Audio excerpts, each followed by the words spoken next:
کہیے جتنا تمہاری ضرورت سے زیادہ ہے وہ سب خرچ کر دو. کس کے اوپر خرچ کر دو؟ غریب کے اوپر، کمزور کے اوپر، بیوہ کے اوپر، مسکین کے اوپر خرچ کر دو.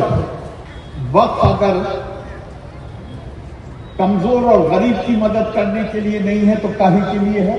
ذرا مجھے پٹنہ میں کوئی ادارہ بتائیں گے جو کوئی اسپتال ہو، کوئی یتیم خانہ ہو، کوئی چیریٹی آرگنائزیشن ہو جو وقف والے چلا رہے ہیں.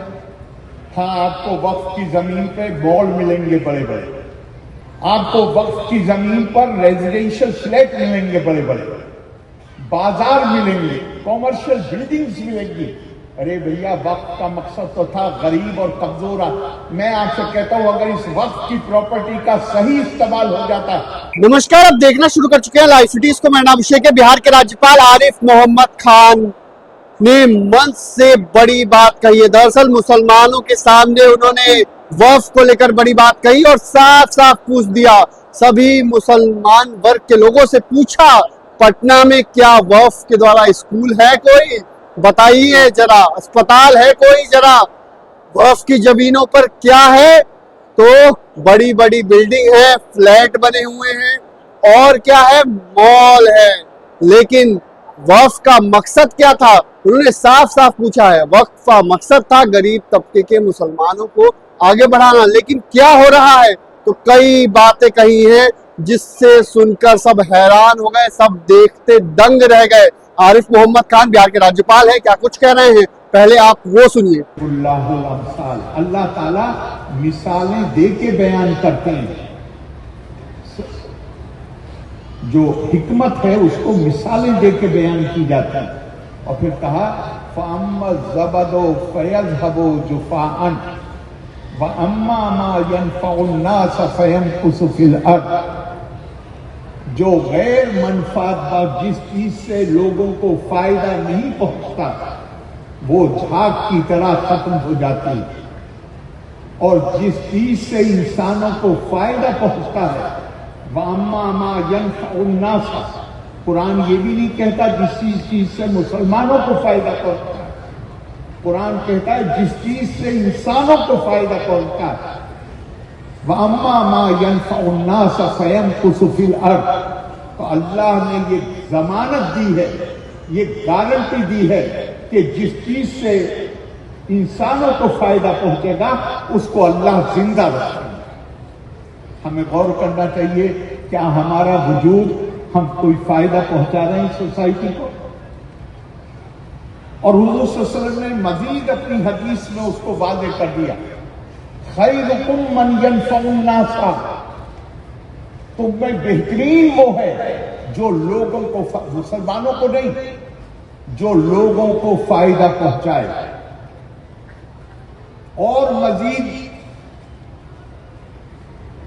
واضح کر دیا، کہا یاد رکھو. کس کو کہہ رہے ہیں؟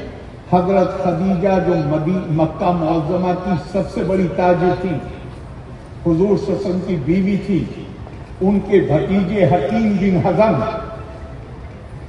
جو خود بہت مالدار آدمی تھے، ان سے حضور صلی اللہ علیہ وسلم فرماتے ہیں حکیم غور سے سنو، الید العلیٰ خیر من ید السفلی. اوپر کا ہاتھ ہمیشہ نیچے کے ہاتھ سے بہتر ہے. عزت اس کی ہوگی سوسائٹی میں. میں اور آپ قانون بنا سکتے ہیں تھوڑے وقت کے لیے. ہمیشہ کے لیے جو قانون ہیں انہیں چاہے آپ اللہ کا قانون کہیے، چاہے آپ قوانین فطرت کہیے، جو چاہے کہیے، وہ بدلتے نہیں. اور وہ قانون کیا ہے؟ حضور صلی اللہ علیہ وسلم نے فرمایا اوپر کا ہاتھ الید العلیٰ خیر من ید السفلی. اوپر کا ہاتھ نیچے کے ہاتھ سے ہمیشہ بہتر. عزت ہمیشہ دینے والے کی ہوگی، مانگنے والے کی عزت کبھی نہیں ہوگی. آپ کرتے ہیں عزت مانگنے والے کی؟ آپ کے گھر پہ کوئی مانگنے والا آتا ہے کس طرح آپ دیتے ہیں اسے چیز؟ مانگنے والے کی عزت نہیں ہوتی، دینے والے کی عزت ہوتی ہے. آپ کے ہاں کروڑوں نہیں اربوں کی پراپرٹی ہے، कुरान भरा पड़ा है। कुरान में आता है, आपसे पूछते हैं, कुरान भरा पड़ा है, खर्च करो, अनफिकू फी सबीलिल्लाह, अनफिकू अनफिकू अनफिकू।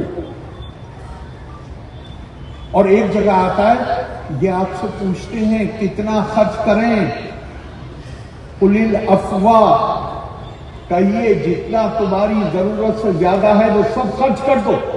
किसके ऊपर खर्च कर दो? गरीब के ऊपर, कमजोर के ऊपर, बेवा के ऊपर, मिस्कीन के ऊपर खर्च कर दो। कुलिल अफवा। अब मैं आपसे पूछता हूं कि वक्त अगर कमजोर और गरीब की मदद करने के लिए नहीं है तो काहे के लिए है?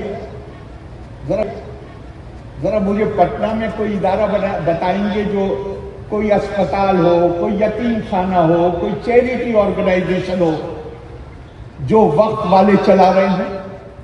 हाँ, आपको वक्फ की जमीन पे मॉल मिलेंगे बड़े बड़े, आपको वक्फ की जमीन पर रेजिडेंशियल फ्लैट मिलेंगे बड़े बड़े, बाजार मिलेंगे, कॉमर्शियल बिल्डिंग्स मिलेंगी। अरे भैया, वक्फ का मकसद तो था गरीब और कमजोर। मैं आपसे कहता हूं, अगर इस वक्फ की प्रॉपर्टी का सही इस्तेमाल हो जाता तो आपको इसकी जरूरत रहती कि आप कहते कि जो जरा मुतमव्वल लोग हैं वो पटना में किनके दरवाजों को कुंडी खटखटाते हैं अपने बच्चों के दाखिले के लिए। मैं कह रहा हूं आपको स्कूल के दाखिले के लिए, यूनिवर्सिटी के दाखिले की बात नहीं कर रहा मैं। लगभग पूरे हिंदुस्तान में हमारे पहले से तो हमारे ईसाई भाइयों ने जो तालीमी इदारे कायम किए हुए हैं,